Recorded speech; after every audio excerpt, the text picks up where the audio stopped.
राधाकृष्ण पाणी योजनेविरोधातील जुने दानवाडचे बेमुदत साखळी उपोषण स्थगित. तहसीलदारांच्या आश्वासनानंतर आंदोलनाला तात्पुरती स्थगिती. उच्च न्यायालयात जनहित याचिका दाखल करण्याचा निर्णय. इचलकरंजी महानगरपालिकेच्या प्रस्तावित जुने दानवाड राधाकृष्ण पाणी योजनेला तीव्र विरोध दर्शवत ही योजना कायदेशीररित्या व कायमस्वरूपी रद्द करावी या प्रमुख मागणीसाठी शिरोळ तालुक्यातील जुने दानवाड येथे सुरू करण्यात आलेलं बेमुदत साखळी उपोषण प्रशासनाच्या आश्वासनानंतर तात्पुरतं स्थगित करण्यात आलं. राधाकृष्ण संगमभूमी जलाक्रोश समितीच्या वतीने 9 ऑगस्ट पासून तलाठी कार्यालयासमोर हे आंदोलन सुरू होतं. आंदोलनाच्या तिसऱ्या दिवशी मंगळवारी 11 ऑगस्ट रोजी पॅन्थर आर्मीचे प्रमुख संतोष आठवले, दिनेश कांबळे, ग्रामपंचायत सदस्य शिवानंद माळी, श्रावण कांबळे यांनी उपोषणस्थळी उपस्थित राहून आंदोलनाला पाठिंबा दिला.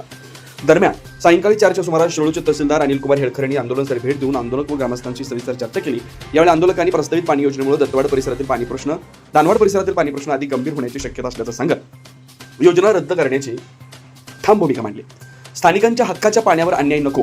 यावेळी पॅन्थर आर्मीचे प्रमुख संतोष आठवले यांनी प्रशासनासमोर स्थानिकांच्या समस्यावर तीव्र भावना मांडल्या. मार्च ते जून या कालावधीत दानवाड पंचक्रोशीत तीव्र दुष्काळी परिस्थिती निर्माण होते. अशा परिस्थितीत स्थानिकांच्या पिण्याच्या व शेतीच्या पाण्यावर परिणाम करणारी योजना राबवणं हा स्थानिकांच्या हक्कांवर अन्याय असल्याचं त्यांनी सांगितलं.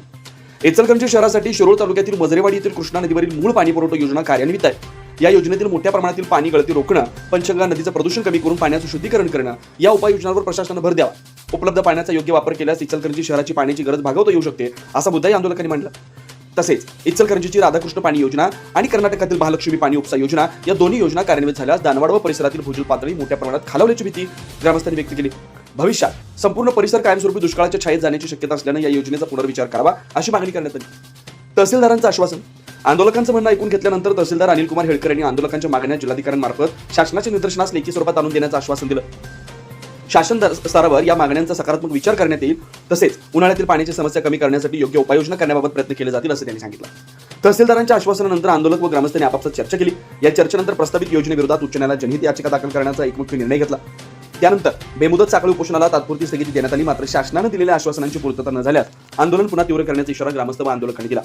ग्रामस्थांचा मोठा सहभाग. यावेळी लोकनियुक्त सरपंच सीडी पाटील, माजी सरपंच संजय धनगर, ॲडव्होकेट राहुलराज कांबळे, माजी sarpanch Sukumar Patil, Sajjan Singh Rajput, Kumar Rajput sir, Pralhad Salunkhe, Shivaji Salunkhe, Khanderao Chavan, Bandu Ambupe, police Patil Swati Kunnure, doctor Anisha Nadab, तलाठी संपदा कारंडे, डॉक्टर अनिशा धादवड यांच्यासह बहुसंख्य प्रतिष्ठित शेतकरी, पशुपालक, ग्रामस्थ मोठ्या संख्येने उपस्थित होते. दरम्यान उपोषण स्थगित झालं असलं तरी राधाकृष्ण पाणी योजनेविरोधातील ग्रामस्थांचा लढा संपलेला नसून आता न्यायालयीन मार्गाने हा प्रश्न लावून धरण्याचा निर्धार ग्रामस्थांनी व्यक्त केला. शिवार न्यूज दानवाड.